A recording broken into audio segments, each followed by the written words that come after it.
साजिशें बहुत गहरी हैं। साजिशों का जो जड़ है वो बहुत दूर तक फैला है। जय झारखंड। सबसे पहले आप तमाम झारखंड वासियों को मेरा सत सत नमन, कोटि कोटि नमन। आपने इस युवा को इतना हिम्मत देने का काम किया, इतना प्यार, इतना समर्थन और इतना समर्पण आपको मिला कि आज पूरे राज्य में कहीं अगर कोई चर्चा का विषय है तो आपका लाडला बेटा, आपका छोटा भाई, आपका टाइगर जयराम महतो पूरे राज्य में चर्चा का विषय है। ये आपका प्यार है, ये आपका आशीर्वाद है। तो चलिए विषय को लंबा ना ले जाते हुए सीधा बात करते हैं। बहुत सारे सवाल आपके जहन में होंगे, बहुत सारे सवाल हमारे आलोचकों के जहन में होंगे, बहुत सारे सवाल गांव के चौपाल से उठ रहे होंगे। उन सवालों का मैं खुद से सवाल भी पूछूंगा और उन सवालों का उत्तर भी देने का काम करूंगा, क्योंकि मेरे पास मीडिया आज नहीं है। सबसे पहली बात, चलिए आपको शुभकामनाएं कि मेरा नॉमिनेशन एक्सेप्ट हुआ है। 4 पेपर मैंने भरा था, जिनमें 3 पेपर को सेलेक्ट किया गया है। एक र्यूमर आया कि नहीं, अंतिम पेपर को सेलेक्ट किया गया है और 3 पेपर रिजेक्ट हुए हैं, जो कि सत्य नहीं है। 3 पेपर सेलेक्ट हुए हैं, 1 पेपर रिजेक्ट हुआ है। अब रिजेक्ट क्यों हुआ है, थोड़ा सा कारण बता देते हैं। कि बहुत सारे लोग कहने लगे कि पढ़े लिखे नौजवान और गलती कर रहे हैं। तो एक बात क्लियर आप जान लीजिए कि नॉमिनेशन फॉर्म वकील भरते हैं, और जो वकील रहे या कोई रहे, सबसे पहले उनका धन्यवाद। कुछ त्रुटियां हो जाती हैं, मानवीय भूल हो जाती है। तो समस्या ये थी जिस फॉर्म को रिजेक्ट किया गया कि उसमें हस्ताक्षर यानी नाम, वोटर आईडी का पार्ट नंबर, सीरियल नंबर किन्हीं और का था और हस्ताक्षर किन्हीं और का बाय मिस्टेक इसलिए हुआ था क्योंकि हमने लगभग 2-3 दिनों में 5 बार हम लोगों ने सिलसिले में रिजेक्ट किया था, काट-कूट किया था, क्योंकि नया नया केस हमें मिलता जा रहा था और नया नया फॉर्म बनता जा रहा था और बार बार फिर प्रस्तावकों का साइन लेना पड़ता था। तो स्वाभाविक है, बार बार जब चीजें घटित होंगी तो कुछ त्रुटियां आ जाती है। तो खैर फिलहाल 3 पेपर सेलेक्ट है, 1 रिजेक्ट है, डज नॉट मैटर। 1 भी अगर सेलेक्ट होता है तो उसी से लोग चुनाव लड़ते हैं। अब बात करते हैं उस दिन हुआ क्या था। केस के बारे में सब जानना चाहता है, बहुत सारे लोग मेरी जुबान से जानना चाहते हैं कि सच्चाई आखिर है क्या। क्योंकि एक लोग जो विपक्ष में बैठे हैं, जो आलोचक वर्ग है हमारा, वो एक प्रोपेगेंडा फैला रहे हैं कि यदि जयराम बाबू को इस केस की जानकारी नहीं थी तो फिर उनका हस्ताक्षर केस के एफिडेविट में कैसे आया। तो सबसे पहले मैं आपको क्लियरली बताना चाहूंगा कि 29 तारीख को जिस दिन मेरा नॉमिनेशन पेपर खरीदा गया, मैं कहाँ था पूरा राज्य जानता है। मैं चतरा में श्रीमान दीपक गुप्ता जी के जो हमारे दल से हैं उनका नॉमिनेशन था, यानी मैं दिन भर चतरा में था। मेरा फॉर्म बोकारो में हमारे साथी खरीद रहे हैं और मैं कहाँ, चतरा में। अगला दिन मैं कहाँ था, हजारीबाग में। यानी फॉर्म जो भर रहे थे वो मेरे साथी भर रहे थे। 1 तारीख को मेरा नॉमिनेशन होना था और 2 दिन पहले ही हम लोगों ने फॉर्म लिया था। अब वहाँ डिटेल्स भरा जाना स्टार्ट हुआ। केस की जहां तक बात है, सबसे पहले हम लोगों ने 10 केस इंक्लूड किया था। यानी 29 तारीख शाम को 4 बजे जब फॉर्म भरना स्टार्ट हुआ तो हमारे साथी, हमारे वकील की टीम के माध्यम से 10 केसों की जानकारी दी गई। लेकिन जैसे ही 30 तारीख को सुबह हजारीबाग मुझे जाना था संजय दा के नॉमिनेशन में, उसी दरमियान मैं गया प्रज्ञा केंद्र। वहां हमारा साथी है, उनसे मिलने गए एक अकाउंट के सिलसिले में। तो हमारे चाचा बैठे हुए थे बगल के पंचायत के, उन्होंने कहा टाइगर याद है 2015 का केस, उसका क्या स्टेटस है। हम बोले चाचा ये तो केस हम भूल चुके थे। अच्छा कि आप याद दिला दिए, तो क्या स्टेटस है इस केस का आप ही बताइए। बोला नहीं, उसका नोटिस हमको आया है 107 बन के कि हमको एक दिन उपस्थिति देना है कोर्ट में। तो बोले आपसे रिक्वेस्ट है इस केस के बारे में डिटेल दीजिए।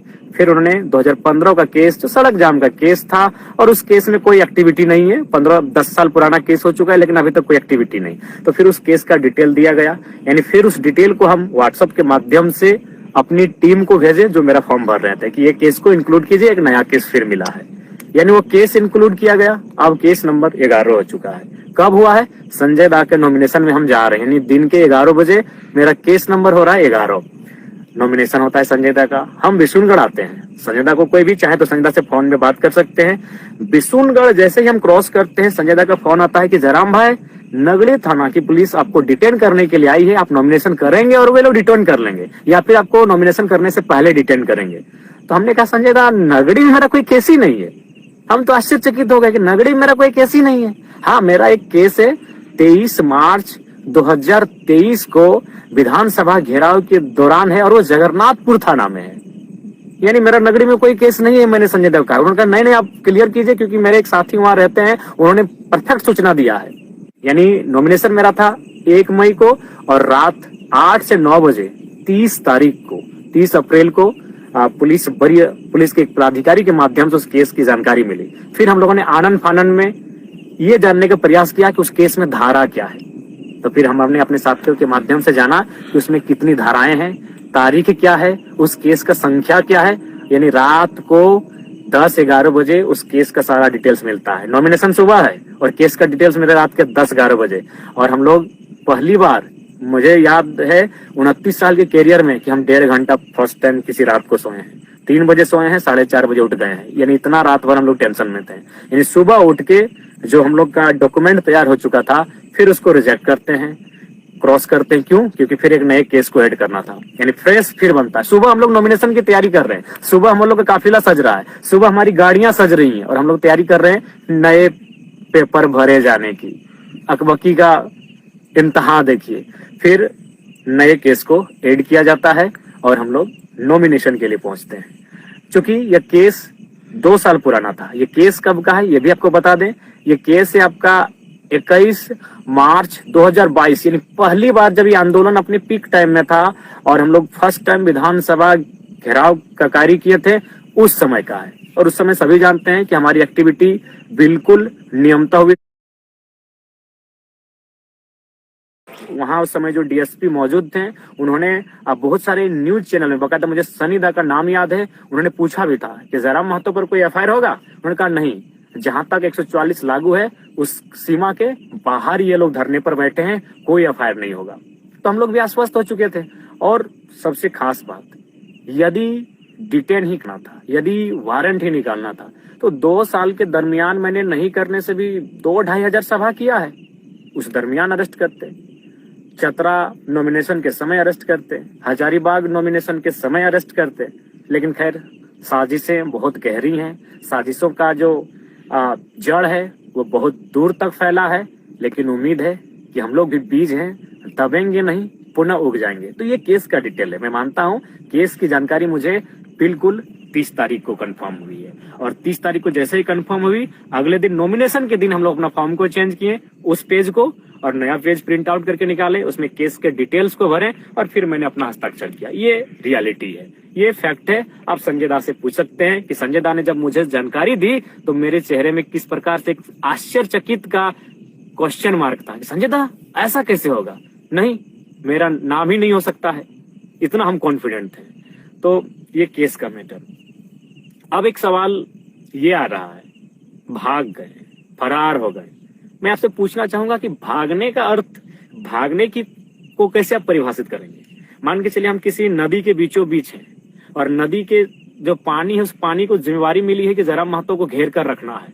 तो जाहिर सी बात है, या तो मुझे नीचे सुरंग बना के निकलना होगा या तो उड़ के निकलना होगा, क्योंकि पानी की जिम्मेवारी है। या फिर अगर मुझे साइड से निकलना है, जिस तरफ निकलेंगे, तो पानी को खुद रास्ता देना होगा। बिल्कुल यही बोकारो में जहां मेरी सभा हो रही थी, बिल्कुल चारों तरफ गोलाकार पुलिस खड़ी थी, हाथ से हाथ मिलाकर पुलिस खड़ी थी। आप वीडियो देख लीजिएगा। तो फिर हम कैसे निकले? जाहिर सी बात, उन्होंने रास्ता दिया है। जी हाँ, उन्होंने ही रास्ता दिया है। मैं स्वयं उस वीडियो को वायरल करूंगा। पुलिस बैक पर आई है और स्कॉर्पियो के बोनट पर बैठकर कोई फरार होता है भाई। अब सवाल है कि मैंने 1 मई नॉमिनेशन में जाने से पूर्व रात को 2-2:30 बजे शमशान घाट में बैठकर मैंने वीडियो 3 बनाया था।